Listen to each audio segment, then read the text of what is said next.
Welcome to TEP Talks, Episode 1. TEP Talks is a new series provided by the TEP Foundation, Inc.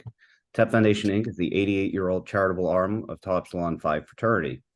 TEP Foundation is a nonprofit New York State registered 501c3 whose mission statement it is to provide scholarship, award, and education to our valued undergraduate and alumni brotherhood. TEP Talks are used as a platform to educate, promote, and explore the accomplishments of Tau Epsilon Phi fraternity's most distinguished alumni. That being said, our first guest on the new show is the Honorable Leo M. Gordon. Leo, how are you?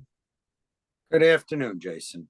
I find it a little odd because I never think of myself as being among the fraternity's elite or most distinguished alums. I've been a member of the fraternity for slightly over 50 years, and there are a lot of great luminaries who came before me. I don't necessarily see myself in the same league as some of them, but it's very kind of you to think of me in that vein. I appreciate it. I'm very glad that you're here to participate. So the first thing I'd like to know is a little bit about your background and where did you grow up and what did you study? Sure. I'm from Newark, New Jersey, originally. I'm the oldest of two sons born to my parents. I grew up in the same household that my father grew up in when he was a child. I went to high school at a place called Newark Academy. It was at that point a boys' private day school. And from there, I went off to the University of North Carolina, Chapel Hill, graduated in 1973, and then took a year off after majoring in political science and history, and then attended Emory University Law School, graduating there in 1977. And so what year did you join TEP and at what chapter? So back when I was an undergrad at Carolina, freshmen could not rush until their second semester. So I joined in what they called spring rush, right? January of 1970, and then was initiated later that spring as a brother into Omega chapter at the University of North Carolina, Chapel Hill. And so can you think of why you wanted to join TEP and what stood out to you? Well, there weren't a lot of Jewish fraternities on campus at Chapel Hill at the time. There was TEP and ZBT, who were the two prominent Jewish fraternities. Then there was Pi Lam, who had some Jewish undergraduates and some not. But it didn't identify itself as a Jewish fraternity. It turns out that very dear friends of my father, who were contemporary of his, when they were at Chapel Hill, were very tight with Sid Sontag and some of the folks at the upper echelon of TEP. And so the Omega House was well aware of me about 5 minutes after I set foot on campus. And while I went through Rush, the reality was if I was joining fraternity at all, it was going to be TEP. The ZBT house was a nice place with nice guys, but they, it didn't quite mesh the same way as the TEP house did. So you felt more comfortable with your decision to join TEP. Absolutely. And it turns out at a Hanukkah party at the Hillel house, I met a guy who lived in the same dorm as me, didn't realize that he was Jewish. We became fast friends. It turns out his older brother was a senior at the Omega chapter when we were freshmen. And as we became closer and closer friends, we both knew we were going fraternity. And, he had a tie to the TEP house. And so it just made it that much easier to do it. Right. So during your time, did you have any memories, things that you remember that you're fond of, funny stories, anything that is notable when you were an undergraduate during that time? Oh, there are always lots of funny stories. Some of which, as I look back on it, probably are not appropriate to tell. So we'll just leave it at that. Okay. I think the things that stand out to me was the incredible friendship that existed across the four classes, right? Guys who were freshmen who were joining in the spring of 1970, the guys who were a year ahead, who were sophomores, the guys who were 2 years ahead as juniors, and a lot of bonding with the guys who were seniors. As it turns out, that spring of 1970 was a pretty phenomenal year for TEP in terms of its visibility on campus and a lot of achievements that occurred. We had a lot of folks involved in really important stuff on campus, and it all culminated just before the school shut down as a result of the Kent State situation in the spring of 1970, with TEP being in the running for the all-campus athletic intramural trophy, and it all boiled down to a softball game, the Nose Bowl between the Teps and the Zeebs, and needless to say, there was not a lot of love loss in that circumstance, but we had a phenomenal set of athletes and an incredible set of guys across all four classes at the fraternity house or in the chapter, and the bonding that took place was just really quite amazing. It turns out that just the other day, I had a lot of flashbacks because I was talking to my buddy Henry, and he had seen something in one of the Carolina magazines that the guy who was my big brother when I was a pledge just recently passed away. Oh, I'm and sorry so, to hear that. a flood of memories came back because Ken, his name was Ken Selig, we gently referred to him as Moose because Moose was a big guy. He was about 6'4", 6'5", probably about 280. And I just remember him putting his paw around me and just holding me tight and really nurturing me as a freshman, throughout the process. And I was saddened to hear that he had passed away. He accomplished a tremendous amount. He finished at Carolina. He then went to medical school, became a doctor, and then went to law school and became basically a quite well-known, well-respected forensic doctor lawyer. Did a lot of testimony in litigation as an expert witness, and just really a class act of a guy. I stay in contact with a couple other guys from the house. Another guy who was a roommate of mine at a different point at my undergraduate career at Carolina, and it's always good to hear from him. I may have a very unique opportunity this coming spring because I'm going back to Chapel Hill in May for graduation. It'll be the 50th anniversary of my undergraduate graduation. Wow. And Henry and I are going to make an effort to try to reach out to a number of our classmates because I have the singular honor of having been asked to deliver the commencement address for the School of Political Science on the afternoon of graduation. And so we're going to try to get a bunch of guys from the house who live within, an hour or so of Chapel Hill to try and come back on Sunday.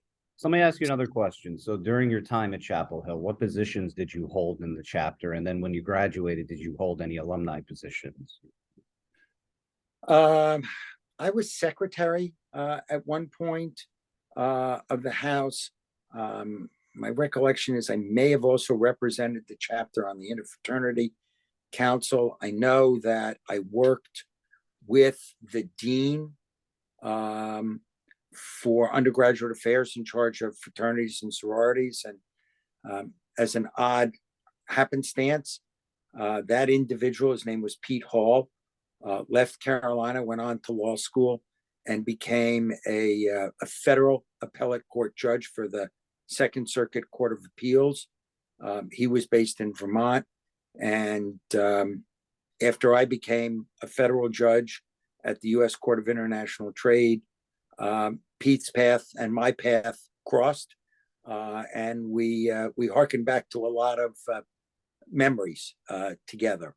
And so my time at Chapel Hill has yielded a lot of relationships in a lot of different places, all clearly for the good, and as a result of my being a TEP at Carolina.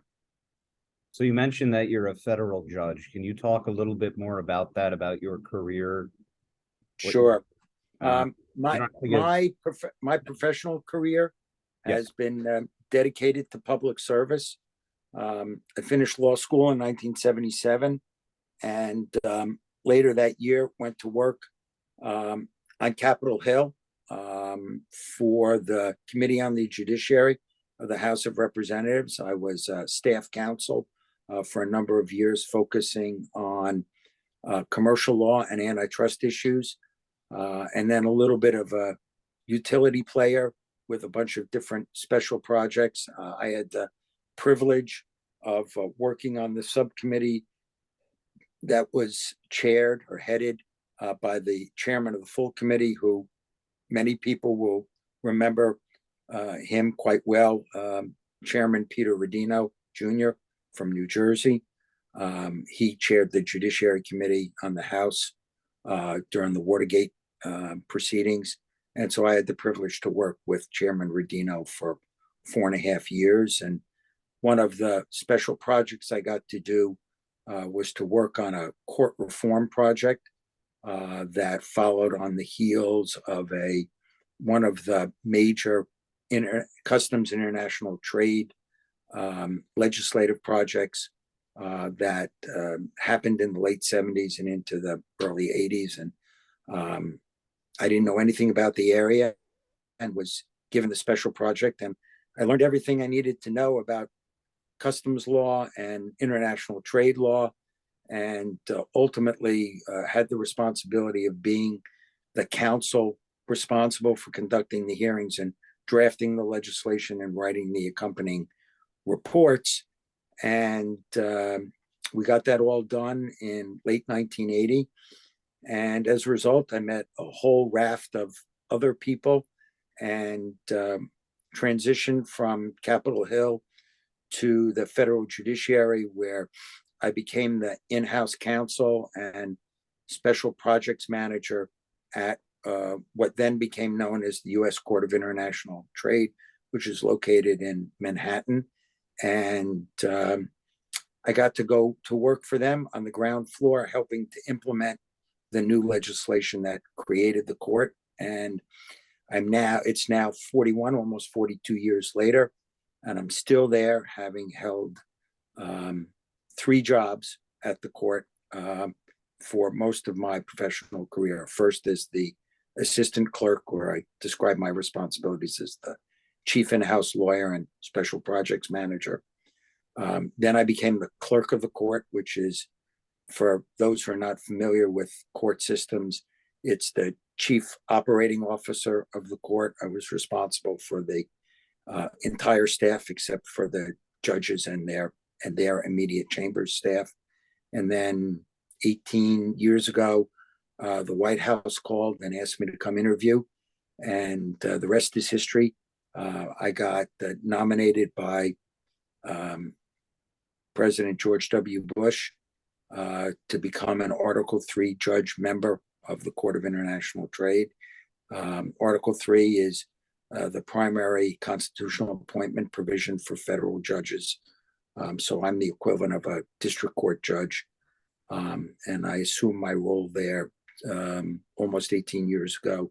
And so I've had 4 jobs in 2 places my entire professional career, and over 40 years has been dedicated to the world of customs and international trade law and the federal judiciary. That's incredible. Now, would you say there's any overlay between your TEP experience and your career? Um, sure. Turns out that a couple of TEP brothers are customs international trade lawyers, and as a result of Sid Sontag's member geographic years ago, I was able to just coincidentally track a couple of them down, identify them, and in the course of my work, we would cross paths, and I would talk about my fraternity experience, and have another way to connect with people in my job. I did a lot of volunteer work for the fraternity. I've been involved in not-for-profits in leadership capacities in one form, fashion, or another, including the fraternity for, I don't know, since I was 21 years old, for almost 50 years of my life. Wow. And a lot of that formative experience and training came candidly as a result of my involvement with the fraternity, whether was at the chapter level or was at the national level. Learned a lot of skill sets that to this day I use every week, every month of my life. Most importantly, the fraternity, in whatever way, shape, or form you want to characterize it, teaches you people skills. It teaches you about how to interact with all sorts of different people, how to manage different situations, how to build a team in order to get to a good outcome. And so teaches you how to listen, teaches you how to take in different viewpoints, learn to work, as I said, as a team towards a common goal. So, fraternity in many ways is very responsible, not completely for my training and experience in those areas, but it was one of the places where I got some of my foundational experience and skill sets. So you mentioned about serving TEP and the National. Could you tell everybody what you did and a little bit about that experience? So for those that know, Leo served as the International Consul, which is the highest position. He was the head of the fraternity for a period of time. So could you talk about that and the other positions you held before that? Sure. I was, when I first started, I was elected as an undergraduate member of the Grand Council. Same. Then ultimately became a young alum member, and then assumed a position on the line of chairs, working my way up from tribune to quaestor to one of the vice president roles, and then ultimately becoming the consul of the fraternity. I did some regional governor work along the way, chapter advisor work, whether it was whether I was in between my undergraduate days and my law school days, or while I was in law school. There were chapters in New Jersey. I worked with them. When I went to Emory Law School, I was an advisor to the Emory chapter when I graduated, and then went to work in DC. I worked with chapters in that area, particularly University of Maryland, and a little work with Hopkins about an hour up the road. And whenever Sid Sontag or whoever was the executive director needed a younger alum to go out on the road to work with a chapter, because we just needed help in more than one place, and whoever was serving as the field secretary or the chapter, undergraduate chapter coordinator, just couldn't split themselves in too many pieces. And Sid was getting a little older, and so it was not necessarily so easy for him to get on the road. If it fit my schedule, I was happy to go out and do it, and I did. And then along the way, I assumed the position as a member of the board of trustees of the foundation in order to help in the coordination of raising money for the foundation and developing programs that would meet the needs of the fraternity and its undergraduate members and chapters. Awesome. And then, retired from my leadership positions from the fraternity, but from time to time, have a good enough relationship with a lot of the people who are still involved. And where needed, they'll ask me to come and bring some of my experience and skill sets to the fore. As a matter of fact, in early January, I'm traveling to the Grand Council meeting to work with the executive committee and the members of the Grand Council on their strategic planning process. And I'm going to be the kind of independent neutral who's going to help guide them through the process, how to winnow down their significant number of topics and interests, and help them garner a path to move forward to ultimately adopt a strategic plan and then implement it. And as you know, Jason, you and I have had numerous conversations, as have Al Versace and I, about the foundation as it's reestablishing itself. So always happy to help. I'm really happy to have you help. Can't quite do it on a week in, week out basis the way I used to earlier in my career, but I'm always indebted to the fraternity for lifelong friendships with fraternity brothers throughout the country. I'm also deeply indebted to the fraternity because it's through the fraternity I met my wife. TEP and D-Phi E used to co-convention back in the day. And at one of those conventions, I met my wife. And as they say, the rest is history. And we have two daughters, each of whom are D-Phi Es, and the three of them, Marcy, my wife, advises one of the local chapters and is on their national housing board. And each one of my daughters is a chapter advisor near where they live or work. That's so the Greek system is in our blood and has been for a long time. By the way, I heard that TEP co-founded D-Phi E. Is that true? Or it's just through common? No, I don't think. No, well, I don't know. And D-Phi E was founded at NYU. I don't know exactly whether that's true. I can tell you that my relationship with D-Phi E goes back, I won't say close to its founding, but to very much in its formative years, because my wife, Marcy, is a second generation national president, as her mother served as national president of D-Phi E. Oh, wow. I didn't know that. That's very and when Marcy first graduated from college, she relocated to Stamford, Connecticut, where she was a teacher, and the D-Phi E headquarters was in Stamford, Connecticut. And the woman running D-Phi E at that time, a woman by the name of Rita Rossner, was one of my mother-in-law's, my late mother-in-law's closest friends. And so in much the same way that I was involved with TEP, Marcy was involved with D-Phi E, doing chapter visits, in her spare time on weekends. And she ultimately became a member of their national governing board and then ultimately the national president.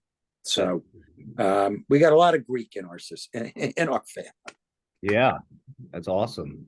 So there's legacy stuff running throughout our family. I mean, I'm a second generation UNC Chapel Hill guy. My father graduated from there.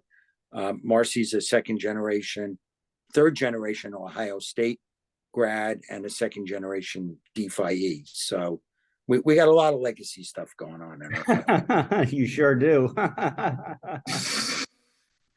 So let's talk a little bit about the awards and the honors or any notoriety you've received. Of course, you've been consul and you're a federal judge appointed by George W. Bush. Are there any other awards or anything you've won in between those two?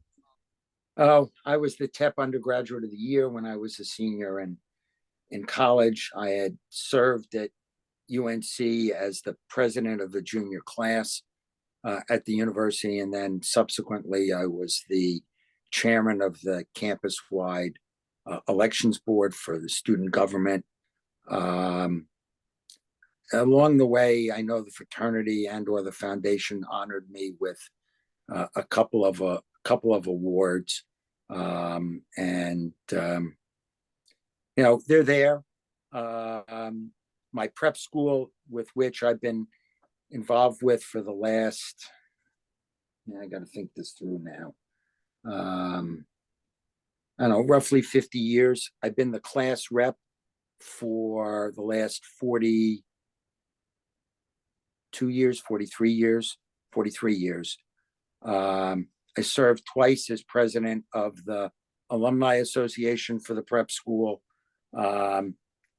I am the recipient of 3 of the 4 major honors that the school gives to alums. I was an okay athlete in high school, but not a star by any way, shape, or form. What sport? Basketball, mostly, a little golf, and some things related to track. I didn't run track. I was the manager of the team. The sport I played the most at school was basketball. So, but I was never good enough to start, and clearly not enough stats to justify becoming a member of the school's athletic hall of fame. But in terms of volunteering and really helping the alumni base at the school, I've been recognized for a lot of those efforts. And in fact, I am right now in the midst of chairing the celebration committee for the 250th anniversary of the founding of the school. That celebration will start in September of 23 and culminate at graduation in June of 24. So, Newark Academy is very much a part of my blood and my being, as is Tau Epsilon Phi. So as we wrap up, as a distinguished alumni of TEP, what is your message to our brotherhood? Well, what's the message to the brotherhood? Fraternity is not just a place to have parties. Fraternity life, if you really think about it and take advantage of it, is a place, particularly TEP, to build lifelong friends, lifelong affiliations, to learn candidly how to grow up and be part of something bigger than yourself, and to learn skill sets that will carry you for your entire lifetime. My fraternity experience has allowed me to cross paths with so many different people from so many different parts of the country. And I guess the best way that I can describe it is the following 2 very short stories. Marcy and I were out to dinner with some friends one night, and the wife of our friends were talking about some place that one of their kids had to go to that they had never been before, and they were thinking about relocating there. And without hesitation, Marcy and I each said, oh, we know people out there, and if your kid is ever in need of assistance, even if it's just a home cooked meal or a place to go for the Jewish holidays, just let us know. And the person looked back at us and said, is there any place in the country you don't know anybody? And the answer is, because of the fraternity, the answer to that, or the sorority, candidly, the likely answer to that question is no. We know people everywhere. And to this day, about every other week, I'm on a Zoom call with my contemporaries who served as past presidents of the fraternity, and they're all over the country. A couple in Florida, a couple up here in the Northeast. John Seidel, who was the former executive director for many of us, located down in Atlanta. A guy who I met, who was at TEP at Tulane through work. I talk to him once a month.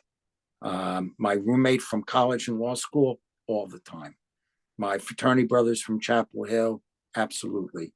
One of my proteges, both from New York Academy, as it turns out, and from the fraternity, interned for me while he was in law school. And, I keep an eye on him and keep tabs on him all the time. And, the fraternity opens up avenues that you don't really think about, but it is a place where you make lifelong friends. And candidly, when everything else in the world seems like it's going sideways, which it can from time to time, because nobody's life is perfect, right?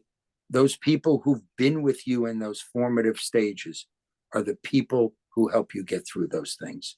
And the message is enjoy your time with the fraternity, take advantage of it. It's not just partying. It's about building lifelong relations that truly matter. If they pay off for you business-wise, that's great. If they pay off for you career-wise, that's great. But the thing that really matters are those bonds that you develop while you're in school, while you're in undergrad, and they stand the test of time. That's a very powerful message, Leo. So with that said, I want to thank you so much for your time. It was an honor having you on the show, especially as our first guest. So for anybody who's watching this, if you are or know of any alumni who would like to participate in the podcast, please send an email to president@thetepfoundation.org. We want to highlight your accomplishments both within and outside of Tau Epsilon Phi. You can also find more information about the TEP Foundation, Inc. by going on the web to www.tep.org/foundation. And you may also follow us on social media by subscribing to and liking our YouTube page, following us on Instagram, and or adding us on Facebook. So again, Leo, thank you so much. It was a real pleasure. I appreciate it. Jason, my pleasure. I'm truly honored and humbled to be your first guest on this new program, and I wish you all the best of luck.